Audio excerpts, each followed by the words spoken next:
ॐ सहनाववतु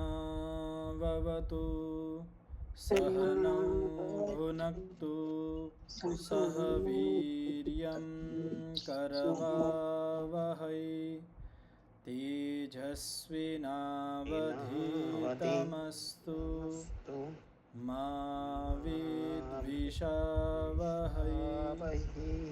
ॐ शान्तिः शान्तिः शान्तिः।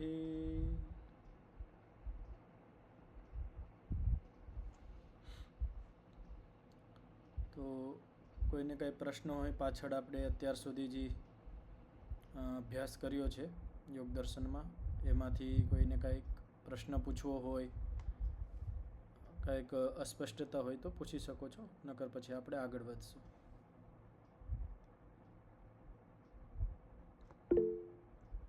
જી નરેશભાઈ. અત્યારે જે સ્મૃતિ વૃત્તિમાં આપણે સ્મૃતિ છે, બરોબર, એમ થાય છે કે ભૂલવી છે પણ ભૂલાતી તો નથી. એમ ક્યારેક ને ક્યારેક વર્ષો પહેલાની જે સ્મૃતિ હોય એ આવી તો જાય જ છે, અને ચંચળ તો મનને કરી જ નાખે છે. એના માટે તો અત્યારે શું છે, યોગ દર્શનમાં આપણે જે અત્યારે ભણીએ છીએ ને એમાં ખાલી વૃત્તિના સ્વરૂપ બતાવવામાં આવ્યા છે કે એ વૃત્તિ કઈ રીતે કામ કરે, એનું સ્વરૂપ શું છે. હવે આગળ જે સૂત્રો આવશે ને એમાં આ વૃત્તિને કઈ રીતે આપણે રોકી શકીએ એના ઉપાયો આવશે, હે ને. તો ત્યાં આપણે વિસ્તારથી જાણશું કે આપણે સ્મૃતિ વૃત્તિને કઈ રીતે આપણે રોકી શકીએ. તો એ પણ આગળ આવશે તો ત્યાં આપણે એને જોશું.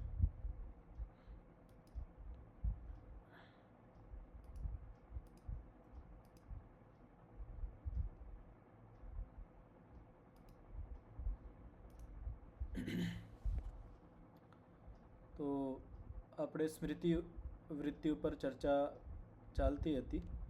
તો એમાં અહીંયા સુધી આપણે જોઈ લીધું હતું કે જે સ્મૃતિ વૃત્તિ હોય એ બે પ્રકારની હોય, એક ભાવિત સ્મૃતિ વૃત્તિ અને એક અભાવિત સ્મૃતિ વૃત્તિ.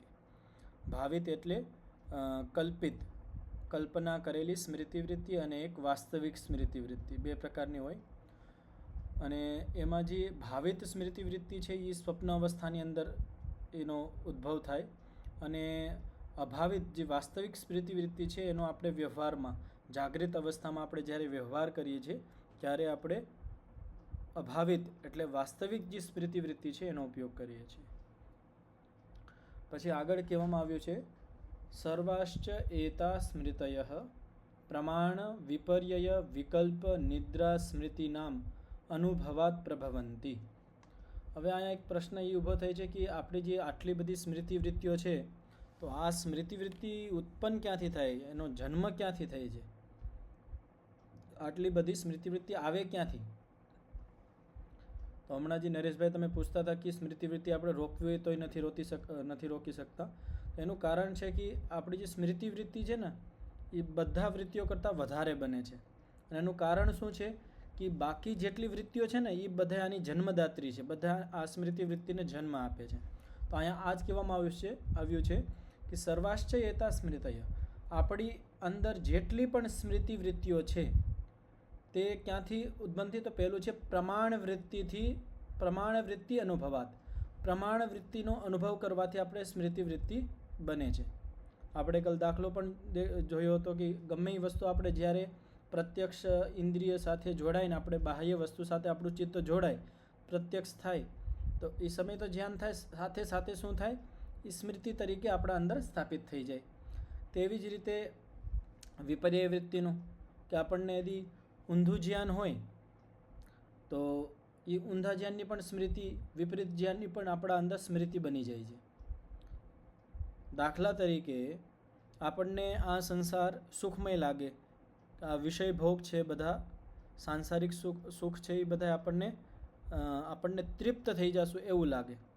એનો આપણે કેમ સમજી શકીએ કે આપણને આવું જ સમજમાં આવે, તો આપણો વ્યવહારથી આપણે સંસારમાં માણસને જોઈ કે એને શું છે કે આ સંસારિક જે સુખ છે આનાથી તમે તૃપ્ત થઈ જશો, એટલે શું કરે, પહેલાં એક વસ્તુ લે, પછી એનાથી મોટી લે, પહેલાં એક ગાડી લીધી હોય પછી પાછી એનાથી મોટી લે, પછી મોટી લે, એટલે એને એમ લાગે કે આ સંસારિક સુખ જ છેલ્લું સુખ છે, આમાં જ મળી શકે બધું.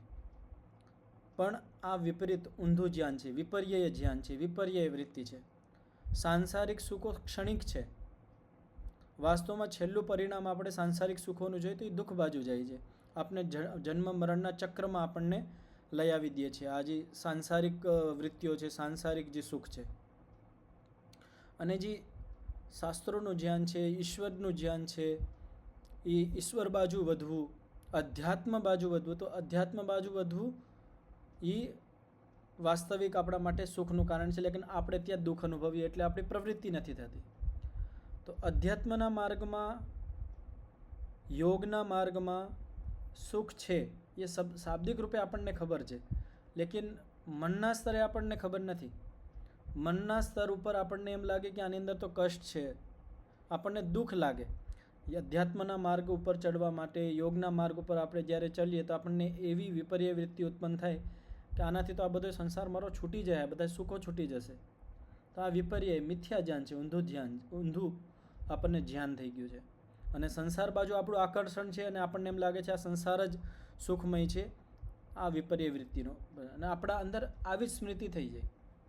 દાખલા તરીકે કે આપણે ગમે એ ભોગતા હોય, કંઈ આપણે ખાધું તો એનો જે સુખ, ખાધા પછી એનો જે સુખ આપણને મળ્યો તો એનાથી એક સ્મૃતિ થઈ ગઈ. અને આપણને એમ લાગ્યું કે આપણે આ વસ્તુ ખાધી તો આની અંદર સુખ છે અને આ સુખ મને તૃપ્ત કરશે. હવે જે આપણે ધ્યાન આ લઈ લીધું ને કે આની અંદર સુખ છે, આ વસ્તુની અંદર, એ આપણું મિથ્યા જ્ઞાન છે. એના રસથી આપણને સુખ થાય, લેકિન આપણે એના જોડે બંધાઈ જાય છીએ. અને જે માણસ વિવેકી હોય એ માણસ એ વસ્તુને ખાતો હોય પણ એના જોડે બંધાય નહીં, એના સુખ જોડે ન બંધાય. એને એટલી ખ્યાલ હોય કે આ વસ્તુ અલગ છે અને હું અલગ છું અને આ ક્ષણિક છે, આના પછી નથી રહેવાનું, એટલે મારે આ વસ્તુ માત્રામાં લેવાની છે, જીવવા માટે લેવાની છે, સ્વાસ્થ્ય માટે લેવાની છે. એટલે એ વસ્તુને સુખ માટે નથી લેતો. પણ બીજો માણસ છે જે સાંસારિક છે, એ જ્યારે ખાતો હોય ત્યારે સ્વાદિષ્ટ વસ્તુ હોય તો વધારે ખાઈ લે છે. શા માટે વધારે ખાઈ લે છે? એનું ઊંધું જ્ઞાન છે કે આનાથી મને વધારે સુખ મળશે જેટલું વધારે ખાઈ લઈશ.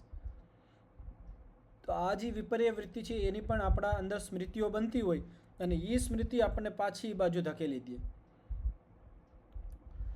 પછી ત્રીજું છે વિકલ્પ વૃત્તિ. વિકલ્પ વૃત્તિ પણ સ્મૃતિ વૃત્તિને ઉત્પન્ન કરે છે.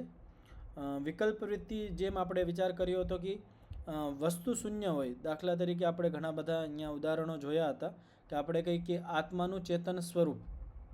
તો આત્માનું ચેતન સ્વરૂપ આ વિકલ્પ વૃત્તિ છે.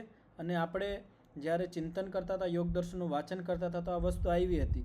તો જ્યારે આવી અને આપણે વિકલ્પ વૃત્તિ સમજી અને આપણે વ્યવહારમાં પણ બીજાને સમજાવવા માટે ઉપયોગ કરતા હોય કે ઈશ્વર કેવો છે, ઈશ્વર આનંદ સ્વરૂપ છે, આપણા જીવાત્મા કેવો છે, જીવાત્મા ચેતન સ્વરૂપ છે. એટલે આપણે વિકલ્પ વૃત્તિનો પ્રયોગ કરીએ છીએ અને સાથે સાથે આ વિકલ્પ વૃત્તિની સ્મૃતિ આપણા અંદર બની જાય છે. અને આ ખોટી સ્મૃતિ નથી, આ સારી છે. કારણ કે વિકલ્પ વૃત્તિથી આપણો ઘણો બધો વ્યવહાર ચાલતો હોય તો એની પણ આપણા અંદર સ્મૃતિ વૃત્તિ એકત્રિત થાય છે. એના પછી છે નિદ્રાવૃત્તિ. જો ચોથી વૃત્તિ હતી કે નિદ્રાવૃત્તિની પણ આપણને અંદર સ્મૃતિ થાય. દાખલા તરીકે આપણને ખ્યાલ છે કે કાલે મને નિંદર કેવી આવી હતી, પરમ દિવસ મારી નિંદર કેવી હતી, ઓલાદી હું બહારથી જ્યારે આવ્યો કાર્યક્રમમાંથી ત્યારે મારી નિંદર કેવી હતી, આપણને ખ્યાલ હોય, એની સ્મૃતિ પણ હોય કે કાલે મારી નિંદર આવી હતી. જ્યારે માની લો આપણે આજે સવારે જ્યારે નિંદરથી આપણે ઊભા થયા, જાગી ગયા હતા, તો જાગી ગયા પછી આપણને કેવો અનુભવ થયો હતો, તો જેવો અનુભવ થયો હતો એની આપણા અંદર સ્મૃતિ હોય. તો નિદ્રાવૃત્તિની પણ આપણા અંદર સ્મૃતિવૃત્તિ બને છે. એટલે નિદ્રાવૃત્તિ પણ સ્મૃતિવૃત્તિને ઉત્પન્ન કરે છે અને જન્મ આપે છે. પછી છે છેલ્લી સ્મૃતિવૃત્તિથી સ્મૃતિવૃત્તિ ઉત્પન્ન થાય. 4 તો થઈ ગઈ. હવે સ્મૃતિવૃત્તિથી પણ સ્મૃતિવૃત્તિ ઉત્પન્ન થાય છે, એનો ઉપજે છે. સ્મૃતિવૃત્તિમાંથી પણ સ્મૃતિવૃત્તિ ઉપજે છે. દાખલા તરીકે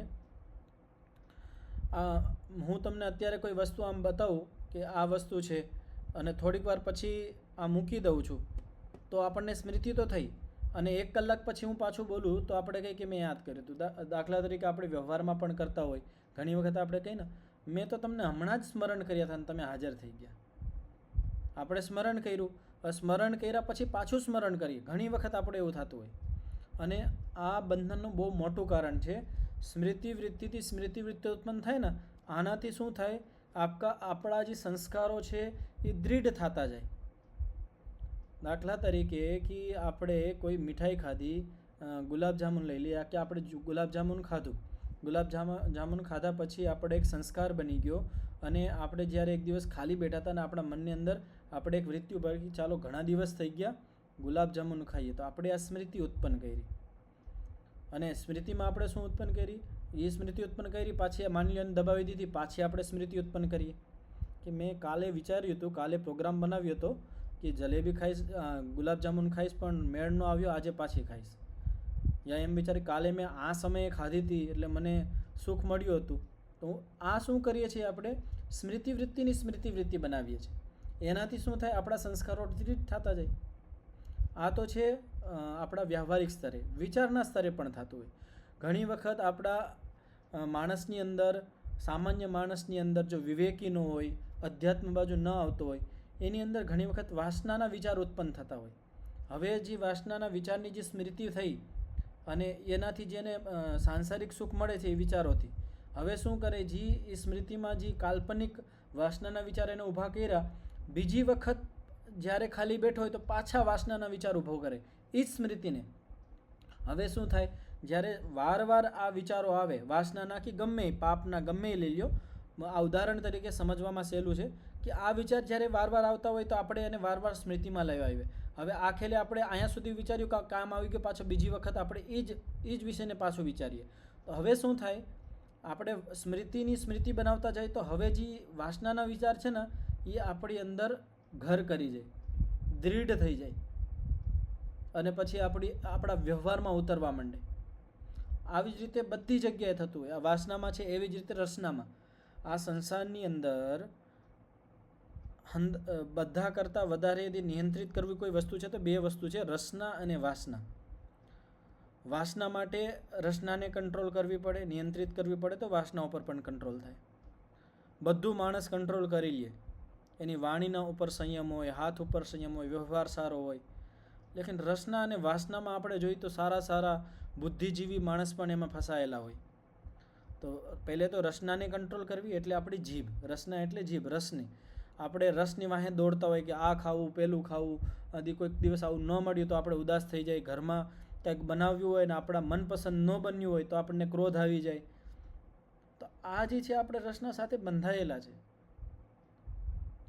બધા પ્રકારના રસ જવા જોઈએ આપણા શરીરની અંદર, ષડરસ જવા જોઈએ, આયુર્વેદિક કીધું છે. લેકિન એનું મતલબ એવું નહીં કે આપણે એની વાહે જ પડી જાય.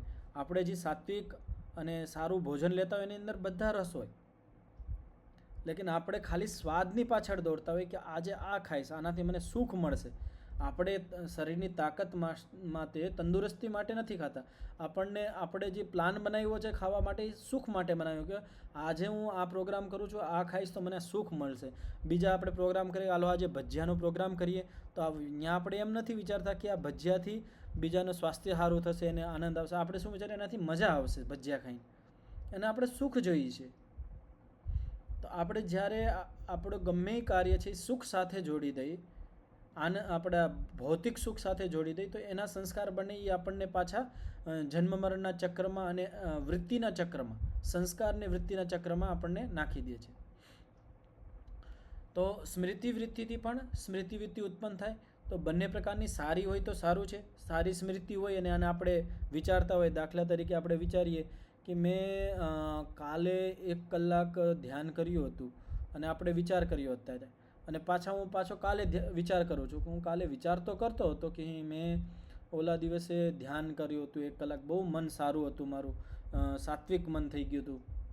તેવી જ રીતે આપણે ઘણી વખત વિચારતા હોય કે 1 વર્ષ પહેલાં હું પહેલી જગ્યાએ શિબિરમાં ગયો હતો, યોગ શિબિરમાં ગયો હતો અને મને બહુ આધ્યાત્મિક લાભ ત્યાં મળ્યો હતો, અને પછી પાછો બીજી વાર વિચારતો હતો. આવી જે સ્મૃતિવૃત્તિઓ છે સારી છે, એને તો આપણે રોકવાની નથી, એ તો આપણા કામની છે.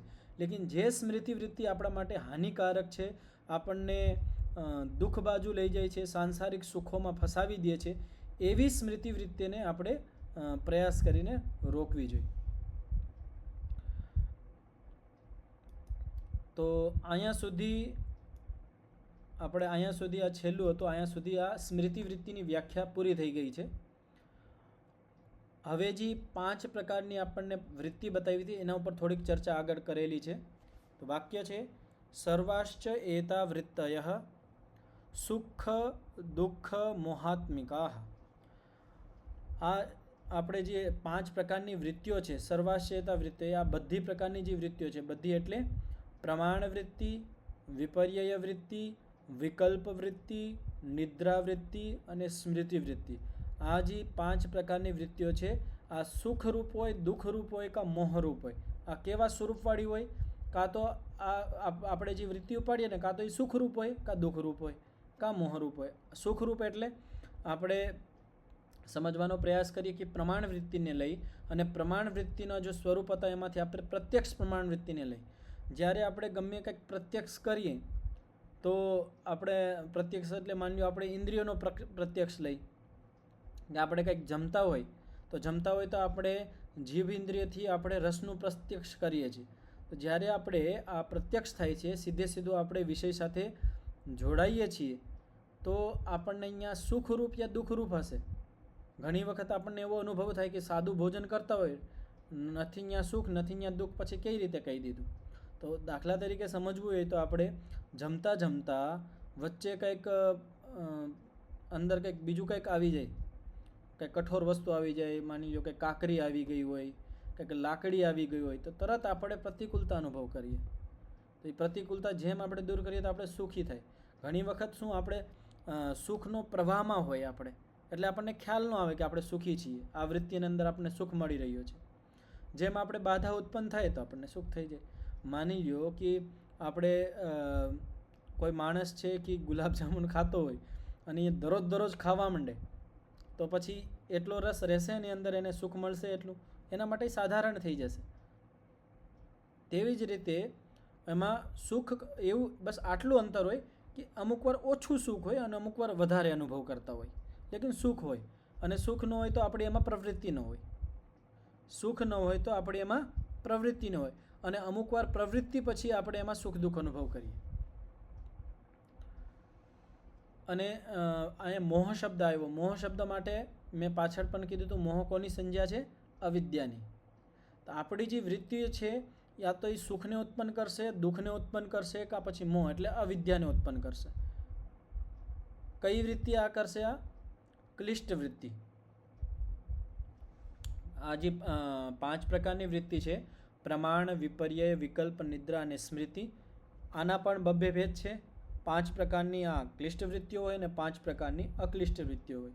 તો જે સુખ દુઃખ और મોહાત્મિકા કઈ હોય? જો ક્લિષ્ટ વૃત્તિ હોય, જો ક્લેશ હેતુકા હોય, જેનો મૂળમાં ક્લેશ હોય, એવી જે આ 5 પ્રકારની વૃત્તિઓ છે એ સુખ દુઃખ અને મોહવાળી હોય, મોહ સ્વરૂપવાળી હોય, એને ઉત્પન્ન કરતી હોય. સુખ દુઃખ મોહાશ્ચ ક્લેશેષુ વ્યાખ્યેયા. હવે એમ કે આ સુખ દુઃખ અને મોહ, આ જે 3 વસ્તુ છે એને આગળ જ્યારે ક્લેશનો વિષય આવશે, બીજા પાદની અંદર આવશે. અહીં દીધેલું છે. અત્યારે આપણે પહેલું પાદ ચાલુ છે, બીજું પાદ આપણે પ્રારંભ કરીએ એનો 3જો સૂત્ર છે. 3જા સૂત્રની અંદર ક્લેશનું વર્ણન કરવામાં આવશે. ત્યાં જ સુખ દુઃખ અને મોહનું વિસ્તાર કરીને ત્યાં એનું વર્ણન કરવામાં આવશે. તો ત્યાં આપણે એને સમજશું. અને અહીંયા આગળ કહેવામાં આવ્યું છે સુખાનુસયી રાગ. જે રાગ છે ને, રાગના જે સંસ્કાર છે એ સુખનું અનુસરણ કરે છે. જ્યાં જ્યાં આપણને સુખનો અનુભવ થાય ત્યાં રાગ આવી જાય એટલે રાગના સંસ્કાર આપણા અંદર બની જાય. તેવી જ રીતે જ્યાં જ્યાં આપણને દુઃખ અનુભવ થાય તો ત્યાં આપણા દ્વેષના સંસ્કારો બની જાય. તો સુખાનુસયી રાગ, સુખનું અનુસરણ કોણ કરે છે? રાગ.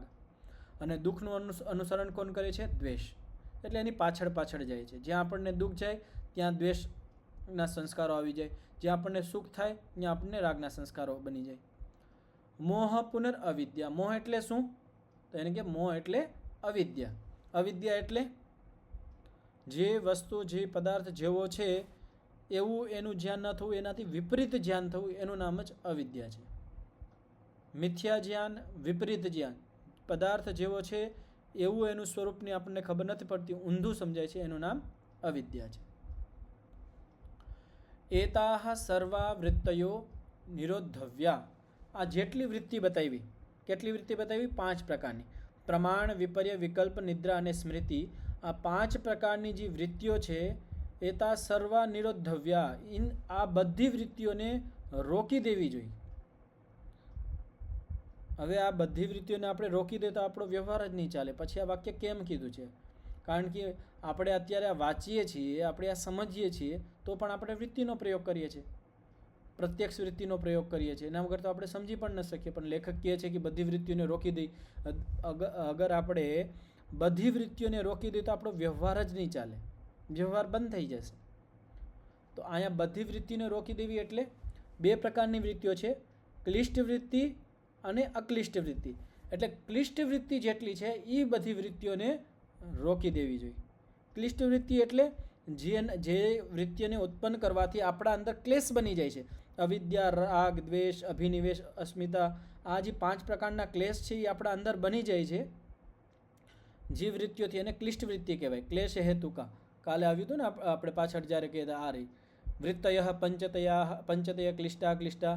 તો ક્લિષ્ટ વૃત્તિ કઈ હતી? ક્લેશ હેતુકા. જે વૃત્તિ ક્લેશના હિસાબે ઉત્પન્ન થઈ હોય, કે જે વૃત્તિને આપણે ઉત્પન્ન કરીએ એના પછી આપણા અંદર ક્લેશ બનતો હોય. ક્લેશ એટલે 5 પ્રકારના અવિદ્યા, અસ્મિતા, રાગ, દ્વેષ અને અભિનિવેશ આ બનતા હોય, અને જે વૃત્તિથી કર્માશય એકત્રિત થતું હોય એ ક્લિષ્ટ વૃત્તિ કહેવાય. એવી ક્લિષ્ટ વૃત્તિઓને આપણે રોકી દેવી જોઈએ. આપણે પ્રયાસપૂર્વક એને રોકવાનો પ્રયાસ કરવો જોઈએ. આપણે પ્રયત્નપૂર્વક એને રોકવાનો પ્રયાસ કરવો જોઈએ. અને જે અક્લિષ્ટ વૃત્તિ છે, જે ખ્યાતિ બાજુ લઈ જાય છે, જે વિવેક ખ્યાતિ બાજુ લઈ જાય છે, ઈશ્વર બાજુ આપણને લઈ જાય છે, એવી જે અક્લિષ્ટ વૃત્તિઓ છે, સારી વૃત્તિઓ છે, એવી વૃત્તિઓને તો આપણે ન રોકવી જોઈએ. એવી વૃત્તિઓ તો આપણા માટે સારી છે.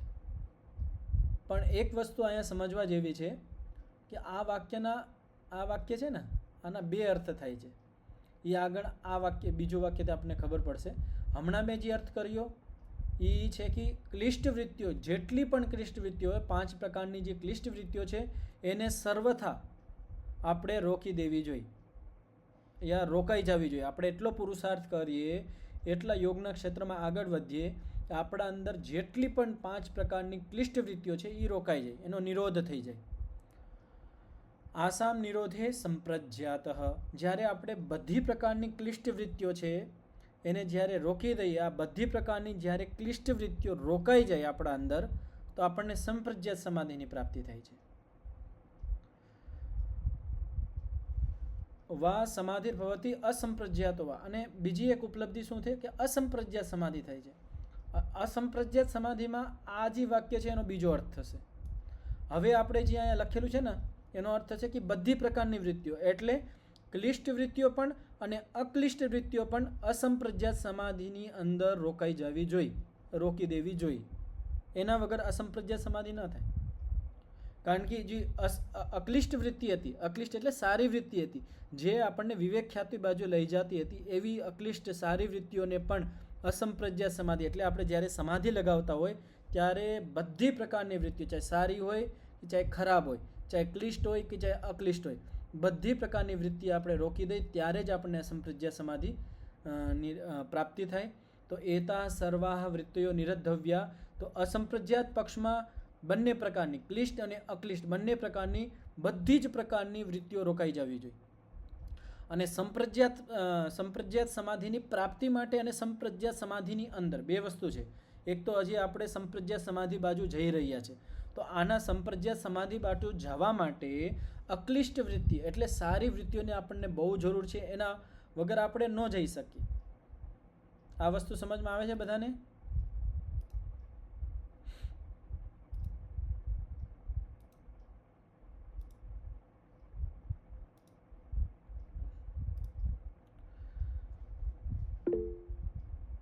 જી વેદજી.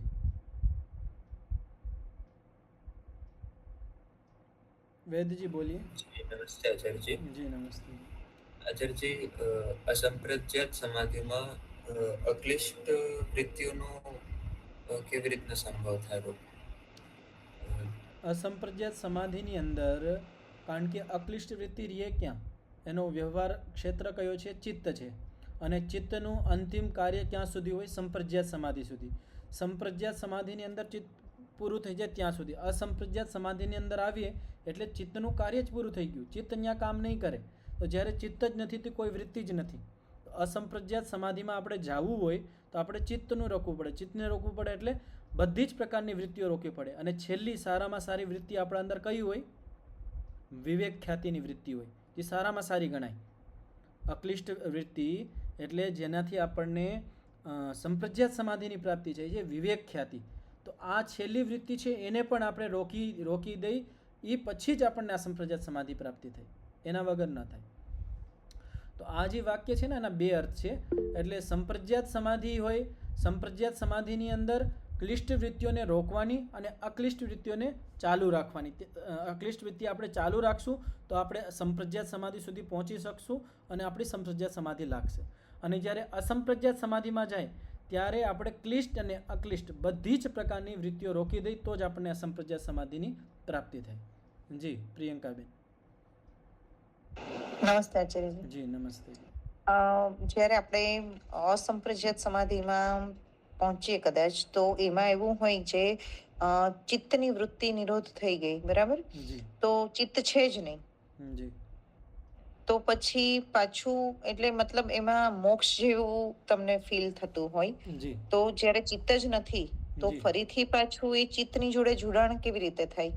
ત્યારે સાવ મોક્ષ જેવી સ્થિતિ ન થઈ જાય? હા, ત્યાંથી પાછો કેમ આવે? પ્રશ્ન મૂળ એ છે હા, તમારો. ત્યાંથી પાછા પાછળ ત્યાંથી આવવા પાછું માટે કેવી કાંઈક રીતે તો જે, આવવું? કારણ કે ચિત્ત તો છે નહીં, ચિત્ત તો તો છે ફરી નહીં. પાછું ત્યાંથી કેવી રીતના પાછું આવવાનું? બિલકુલ સારો પ્રશ્ન છે. તો આનો મુનિજી ભણાવતી વખતે એક દાખલો આપે છે કે આપણે હાથ આમ ઊંચો કરી લઈ, હાથ આમ ઊંચો કરીએ તો આપણે નીચે કરવા માટે પ્રયત્ન કરીએ કે આવી જાય છે? પ્રિયંકાબેન, આપણે થોડીક વાર આમ હાથ ઊંચો રાખીએ 2, 3, 5 મિનિટ, એ પછી હાથ આપણે નીચે પ્રયત્નપૂર્વક લઈ આવીએ છીએ કે આવી જાય છે? થોડી વારમાં થાકી જાય એટલે લઈ લઈએ. થાકી જાય એટલે આવી જાય. આવી જ રીતે આપણા શરીરનું એક સામર્થ્ય છે. આપણી આત્મા ભલે અત્યારે આપણે અસંપ્રજ્ઞાત સમાધિની અંદર છે, આપણું ચિત્ત બંધ છે, લેકિન આપણે શરીર સાથે તો જોડાયેલા છે. આત્મા હજી મોક્ષમાં નથી ગયું છે, આ શરીરની અંદર, લેકિન અસંપ્રજ્ઞાત સમાધિની અંદર છે. પણ આ શરીર તો થાકશે ને એક સમય. શરીર જ્યારે થાકશે તો શરીરની અંદર એવા સિસ્ટમ છે કે એ પ્રતિક્રિયા આપશે.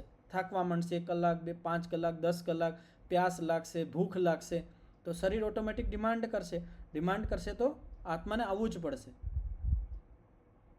શરીર સાથે જોડાયેલું છે, એની મજબૂરી છે, એના હિસાબે એને આવવું પડશે. જી નરેશભાઈ.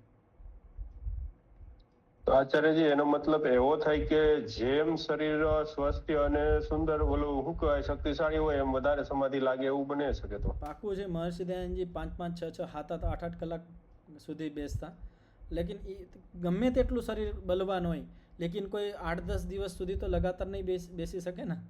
એક સમય તો આવશે જ કે એને પાછું આવવું પડશે. એ એની મજબૂરી છે કે શરીરની અંદર છે.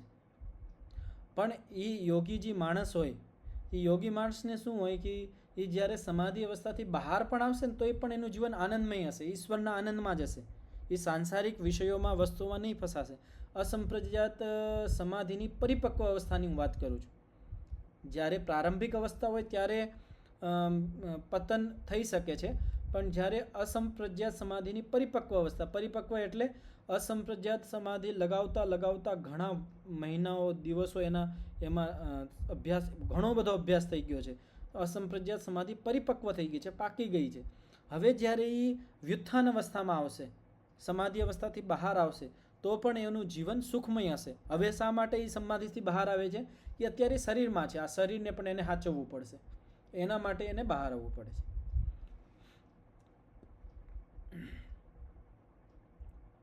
તો આ સ્મૃતિ, આ 5 પ્રકારની વૃત્તિઓ અહીંયા પૂરી થઈ ગઈ. આ અત્યારે જો આની ભૂમિકા જોઈએ આગલા સૂત્રની, એનાથી આપણને ખ્યાલ આવશે.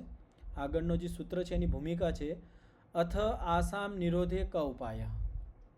શું કીધું? અથ આસામ નિરોધે ક ઉપાય. એટલે આ જે 5 પ્રકારની વૃત્તિઓ તમે બતાવી છે અહીંયા, આ 5 પ્રકારની વૃત્તિઓનું જે વર્ણન કર્યું છે, હવે આ વૃત્તિઓને કઈ રીતે રોકી શકીએ, એના કયા ઉપાયો છે, આપણે કયા ઉપાયોને આપણે જીવનમાં લાવવાથી આપણે આ વૃત્તિઓને રોકી શકીએ. તો આ જો આ ઋષિઓની એક પ્રક્રિયા છે, બહુ સુંદર પ્રક્રિયા છે. દાખલા તરીકે આપણા પાસે કોઈ રોગી આવ્યો હોય તો પહેલે આપણે શું કરીએ, ડાયરેક્ટ એને દવા લખી દઈ કે પહેલાં એની રોગની આપણને ખ્યાલ હોવો જોઈએ, આપણે રોગને સમજવાનો પ્રયાસ કરીએ. જ્યારે રોગ સમજાઈ જાય તો આપણે એને પણ સમજાવીએ કે ભાઈ તમને આ થયું છે અને આ હિસાબે આ રોગ થયો છે અને આ રોગને દૂર કરવા માટે આ દવાઈઓ છે, આ ઔષધિ છે અને આ તમારે પરહેજ કરવા પડશે, આ વસ્તુ નહીં ખાવાની, આ ખાવાની, એવું બધું પછી આવે. પહેલાં શું આવે? નિદાન આવે. એટલે પહેલાં રોગનો આપણે ખ્યાલ હોવો જોઈએ કે રોગ શું છે. તેવી જ રીતે અહીંયા યોગ દર્શનની અંદર આપણને ખબર છે કે આપણે બધા દુઃખને દૂર ભગાવવા ઈચ્છીએ કે આપણા અંદરથી બધા પ્રકારના દુઃખ નીકળી જાય, આપણે બધા પ્રકારના દુઃખ આપણા જીવનથી કાઢી મૂકીએ, એટલી ઈચ્છા છે. તો એના માટે પહેલું કારણ શું હતું કે ભાઈ આ વૃત્તિઓના હિસાબે આપણને દુઃખ થઈ ગઈ. આ ચિત્તની બધી વૃત્તિઓ છે, જે ક્લિષ્ટ વૃત્તિઓ છે, એના કારણે દુઃખ થાય છે. અને આ વૃત્તિઓ આટલી પ્રકારની હોય અને આવી રીતનું કામ કરે અને આવો સ્વરૂપ હોય. આ બધું અહીંયા યોગ દર્શનમાં બતાવી દીધું. હવે તો આ બતાવી દીધું, પણ હવે આ વૃત્તિઓને રોકવી કઈ રીતે, તો એના કયા ઉપાયો છે, એના કયા સમાધાન છે, કઈ રીતે આપણે રોકી શકીએ, તો એનું આગળના સૂત્રમાં વર્ણન કરવામાં આવે છે. તો સૂત્ર છે અભ્યાસ વૈરાગ્યાભ્યામ તન્નિરોધ. તો હું ઉચ્ચારણ કરીશ, મારા પછી તમે કરજો. અભ્યાસ વૈરાગ્યાભ્યામ તન્નિરોધ. હવે હું આખો સૂત્ર બોલું છું, ધ્યાનથી સાંભળજો અને પછી એક સાથે શુદ્ધ ઉચ્ચારણ કરજો. અભ્યાસ વૈરાગ્યાભ્યામ તન્નિરોધ.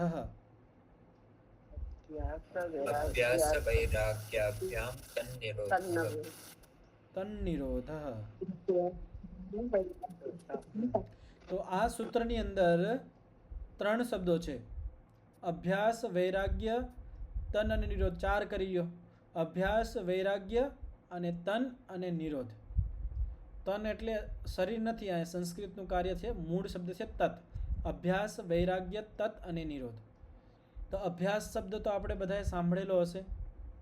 આનો અભ્યાસ કરવો જોઈએ, આપણે મનને નિયંત્રણ કરવાનો અભ્યાસ કરવો જોઈએ, આપણે શરીરના તાકાત માટે આપણે સાત્વિક ભોજનનો અભ્યાસ કરવો જોઈએ, હે ને. સારું આપણને બધું સમજાય એના માટે એકાગ્રતાનો અભ્યાસ કરવો જોઈએ.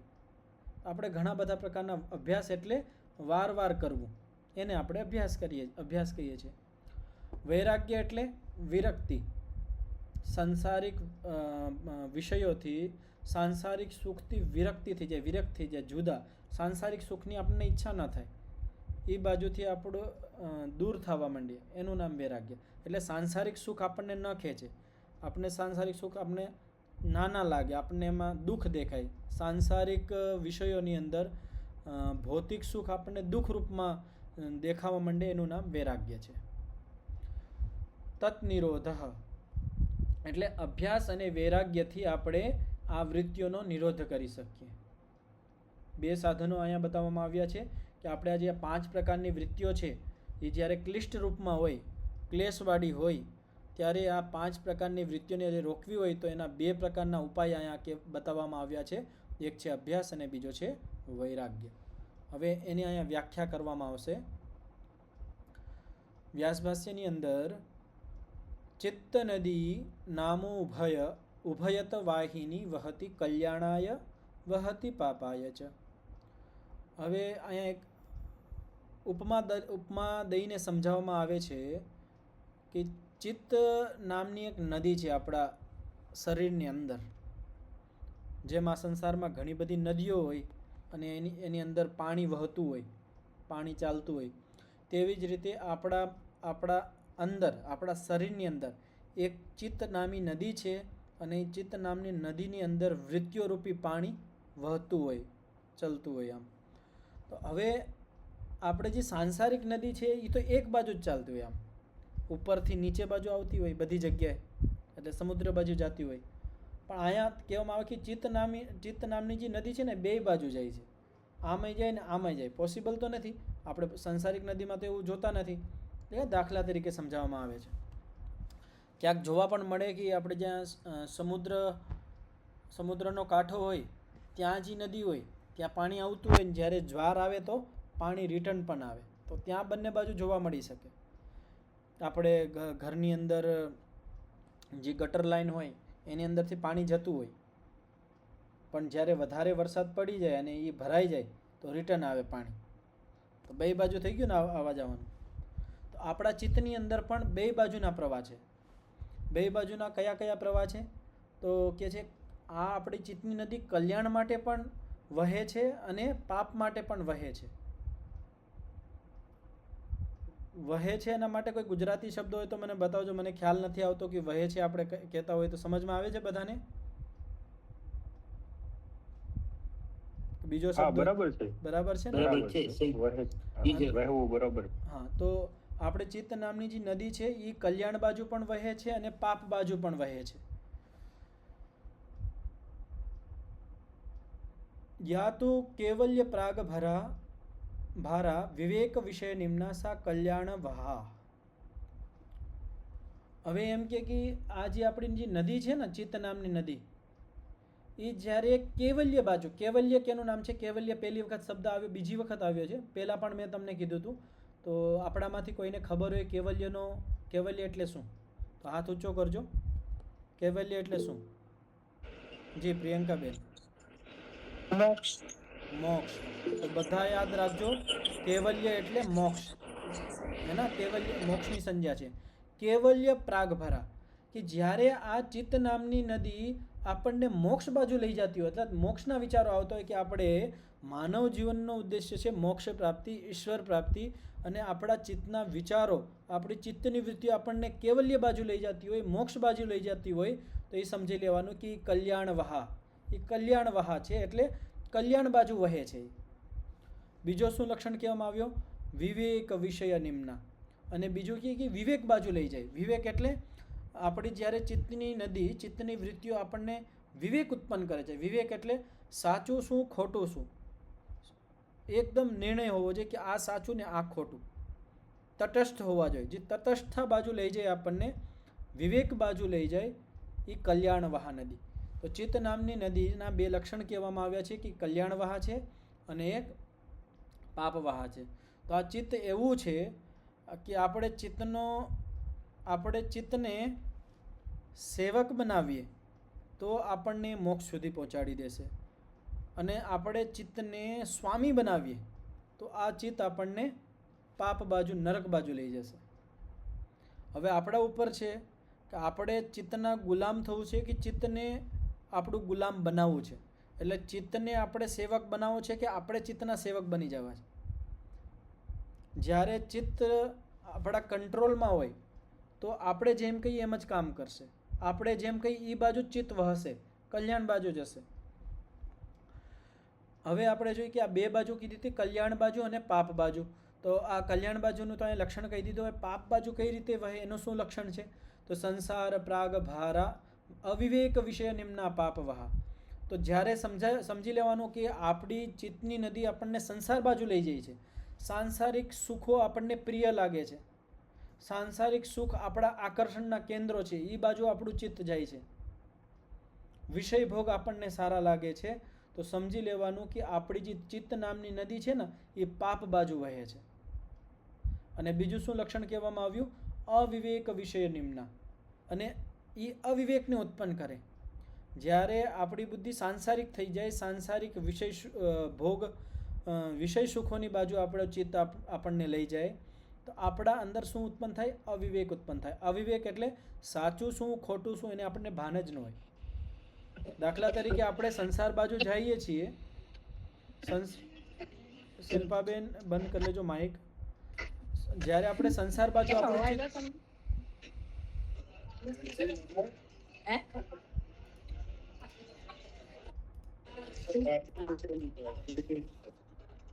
જ્યારે આપણું ચિત્ત સંસાર બાજુ આપણને લઈ જતું હોય ત્યારે આપણા અંદર અવિવેક ઉત્પન્ન થાય. શા માટે? પેલો અવિવેક તો એ જ છે કે સંસારમાં વાસ્તવિક સુખ છે જ નહીં. સંસાર કોઈ દી આપણને તૃપ્ત ન કરી શકે. સંસારમાં મિશ્રિત સુખ હોય, દુઃખ મિશ્રિત સુખ મળે, પ્યોર ક્વોલિટીનું સુખ જોવા જ નહીં મળે. તે તમારા ખ્યાલમાં હોય તો કોઈ બોલી શકે કે આ સંસારનું સુખ એવું છે કે જેની અંદર લેશ માત્ર પણ દુઃખ નથી. પણ બધા ઋષિઓનો બધા શાસ્ત્રો એ કહે છે કે સાંસારિક ગમે એ સુખ સાંસારિક આપણે સુખ લઈ લઈ એની અંદર દુઃખ મિશ્રિત સુખ હશે.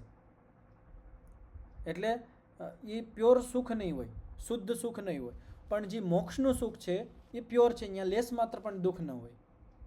તો જ્યારે આપણે સંસાર બાજુ થાય તો પહેલો તો આપણે આ જ અવિવેક ઉત્પન્ન થઈ જાય કે આપણને એમ લાગે કે આ સંસાર જ સુખમય છે, આ યોગનો માર્ગ સુખમક નથી, આ તો દુઃખ લાગે છે. તો આ જ છે અવિવેક. વિવેક હોય તો આપણને ખબર હોય કે આપણો રસ્તો આ બાજુ છે, આપણે આ બાજુ જવાનું છે, વિવેક બાજુ જવાનું છે, આપણે કલ્યાણ બાજુ જવાનું છે, આપણે કેવલ્ય બાજુ જવાનું છે. આ તો થયો વિવેક. આપણે સંસાર બાજુ જઈએ છીએ તો સીધી વાત છે કે આ અવિવેક છે. તત્ર વૈરાગ્યેણ વિષય સ્રોત ખિલ્લીક્રિયતે.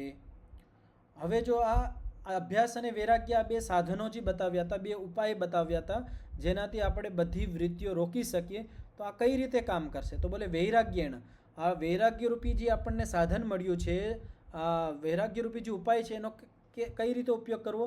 તો વૈરાગ્યેણ વિષય સ્રોત ખિલ્લીક્રિયતે. એટલે જે વિષયના સ્ત્રોત છે, 5 પ્રકારના જે વિષય છે, સાંસારિક વિષયો છે, વૈરાગ્ય એને એ વિષય સ્રોત એટલે બહાવ, વિષયો પ્રતિ જે આપણો બહાવ છે એ ખિલ્લીક્રિયતે એટલે એને બંધ કરી દે છે. વૈરાગ્ય એટલે વિરક્તિ. આપણને ખબર પડી જાય છે ધીમે ધીમે અનુભવ કરતાં કરતાં કે આ સાંસારિક સુખ ક્ષણિક છે, આની અંદર દુઃખ મિશ્રિત સુખ છે. તો જ્યારે આપણને ધીમે ધીમે આ વિવેક ઉત્પન્ન થઈ જાય કે આ સુખની પાછળ ન દોડાય, આ ખોટો સમય આપણો ખરાબ જાય છે, આ આખો વિવેક ઉત્પન્ન થઈ જાય, તો ત્યારે શું થાય આપણા જીવનની અંદર કે વિષયનો જે સ્ત્રોત છે, વિષય બાજુ જે આપણું ચિત્ત આપણને ધરાર લઈ જતું હતું, એ જે બહાવ હતો વિષય બાજુનો એ બંધ થઈ જાય. તો આપણી નદી શું થઈ? 2 બાજુ વહતી હતી, એક બાજુ શું લાગી ગયું? સ્ટોપ લાગી ગયો, બંધ થઈ ગઈ. હવે બીજી બાજુ તો વિવેક દર્શન અભ્યાસેના વિવેક સ્ત્રોત ઉદ્ઘાટ્યતે. અને અભ્યાસ એટલે કયો અભ્યાસ? કેનો અભ્યાસ કરવાનો? વિવેક દર્શનનો અભ્યાસ કરવાનો. વિવેક એટલે શું? વિવેક એટલે ઉચિત અનુચિત, સાચા ખોટું, એ આપણને પરફેક્ટ ધ્યાન થવું જોઈએ, એકદમ સાચું ધ્યાન થવું જોઈએ કે આ સાચું છે ને આ ખોટું છે. આપણને આ વિવેક થવા માંડે તો જ્યારે વિવેકનો આપણે વારંવાર અભ્યાસ કરીએ, દાખલા તરીકે આપણે એક વખત વિચારી લીધું, આપણે કંઈ ખાધું કે હું આ વસ્તુ ખાઉં છું અને આનાથી હું સાંસારિક સુખનો અનુભવ કરું છું, તો આનાથી મને સંસ્કાર બનશે. તો તમે આ વિચાર કર્યો તો તમે એ સંસ્કારને રોકશો કે નહીં, આ જે હું ખાઉં છું એને સુખ માટે નથી ખાતો, હું શરીરની તંદુરસ્તી માટે ખાઉં છું. એક વખત તમે વિવેક અભ્યાસ કર્યો તો આવો વાર તમારે વિવેકનો અભ્યાસ કરવો પડશે કે આ સાંસારિક પદાર્થોની અંદર સુખ નથી. આ વાર વિવેકનો અભ્યાસ કરવો પડશે. વાર વિવેકનો અભ્યાસ જ્યારે વિવેક દર્શન કરશું, વિવેક દર્શન એટલે વિવેકને વાર જોશું આપણે, તો એનાથી શું થશે? વિવેકનો સ્ત્રોત ખુલી જશે અને ધીમે ધીમે આપણે એટલો અભ્યસ્ત થઈ જાય કે આ સાંસારિક પદાર્થો આપણને ખેંચશે નહીં. તમે ગમે એ યોગી માણસને જોશો ને, એનું જીવન જો તમે એને કંઈ સાંસારિક પદાર્થો, સાંસારિક દ્રવ્યો, સંસાર એને ખેંચતો જ નથી. એનું શું કારણ છે? કે એનો વિવેકનો સ્ત્રોત ખુલી ગયો હોય, એને વિવેક દર્શનનો એટલો બધો એના જીવનમાં અભ્યાસ કરેલો હોય યોગી માણસે કે એનો જે વિવેકનો સ્ત્રોત છે, વિવેકનો બહાવ છે, એ ખુલી જાય. અને જ્યારે વિવેકનો બહાવ ખુલી જાય તો આપણી જે ચિત્તની નદી છે કઈ બાજુ વહશે? કઈ બાજુ જશે? કલ્યાણ બાજુ જશે. તો વિવેક સ્ત્રોત ઉદ્ઘાટ્યતે ઇતિ ઉભયાધીનશ્ચિત્ત વૃત્તિ નિરોધ. એટલે આ જે ચિત્તવૃત્તિ નિરોધ છે ને, એ આ બેને આશ્રિત છે, અભ્યાસ અને વૈરાગ્ય. તો આ અહીંયા દવા બતાવવામાં આવી છે કે આટલી બધી ચિત્તની વૃત્તિઓ આપણા મનની અંદર, ચિત્તની અંદર આખો દિવસ આટલા બધા પ્રકારની વૃત્તિઓ ઉઠતી હોય, તો આ વૃત્તિઓને આપણે કઈ રીતે રોકી શકીએ? તો એનો અહીંયા 2 ઉપાય કહેવામાં આવે છે, એક અભ્યાસ અને એક વૈરાગ્ય. અભ્યાસનો આપણે જીવનમાં લઈ આવીએ તો આપણે અભ્યાસને લઈ આવીએ તો જો વિષય બાજુ છે, સંસાર બાજુ જે આપણો ખેંચાવ છે, એ ધીમે ધીમે વૈરાગ્યથી ઓછો થઈ જાય. અને અભ્યાસ શું કરે? અભ્યાસ વિવેકનો સ્ત્રોત, એટલે આપણે સચોટ ખબર પડવા માંડે કે આ સાચું છે ને આ ખોટું છે. તો એ વિવેક આપણા અંદર થવા માંડે, વિવેકનો સ્ત્રોત ખુલી જાય, તો જે આપણી વૃત્તિઓ છે, જે ક્લિષ્ટ વૃત્તિઓ છે, એ ધીમે ધીમે સ્વતઃ એનો નિરોધ થવા માંડે, એનો બંધ થવા માંડે અને અક્લિષ્ટ સારી વૃત્તિઓ આપણા અંદર ઉદ્ભુત થવા માંડે. તો આજે આટલો જ રાખીએ, સમય થઈ ગયો છે. હવે આગળનું જે સૂત્ર આવશે ને એમાં અભ્યાસનું સ્વરૂપ બતાવવામાં આવશે. અભ્યાસ એટલે શું, વૈરાગ્ય એટલે શું? તો અત્યારે ખાલી ઉપાયો બતાવવામાં આવે છે કે અભ્યાસ અને વૈરાગ્યથી આપણે જે ક્લિષ્ટ ચિત્તવૃત્તિઓ છે એને રોકી શકીએ છીએ, અને આગળના સૂત્રમાં અભ્યાસ શું છે, વૈરાગ્ય શું છે એનું વર્ણન કરવામાં આવશે. તો આજે આટલું જ રાખીએ. ઓમ શમ. 3 વખત શાંતિનું ઉચ્ચારણ કરીને પાઠનો વિરામ કરશું. ઓમ શાંતિ શાંતિ શાંતિ. સર્વેભ્યો નમઃ. બધાને સાદર નમસ્તેજી. નમસ્તેજી. નમસ્તેજી. નમસ્તેજી. નમસ્તેજી. નમસ્તેજી. નમસ્તે.